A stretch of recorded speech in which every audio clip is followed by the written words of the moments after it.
জীবনে একটা জিনিস হাড়ে হাড়ে টের পেয়েছি, যদি কেউ কখনো আমাকে ভুল বুঝে আমার কাছ থেকে দূরে সরে যায় বা আমাকে দূরে ঠেলে দেয়, নিজের জীবনের প্রয়োজনের মুহূর্তে আমি তাদেরকে কখনোই পাশে না পাই এবং সেই সমস্ত ব্যক্তিগুলো ঠিক সেই সময়ে আমারই ক্ষতি করেছে যারা, তাদের পাশে গিয়ে দাঁড়ায়, ঠিক সেই ব্যক্তি যদি কখনো আমার সুখের সময় আবার দ্বিতীয়বার কোনো না কোনো অছিলায় আমার কাছে আসার চেষ্টা করে, তাকে দ্বিতীয়বার সুযোগ আমি দেব না।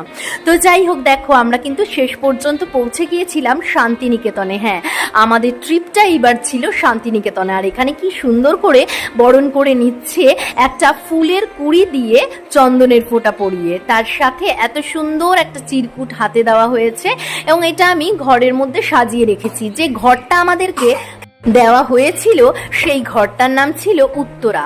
আর এত সুন্দর করে ঘরটা সাজানো গোছানো, আর এই ঘরেই এই কটা দিন আমরা সুন্দরভাবে থেকেছি।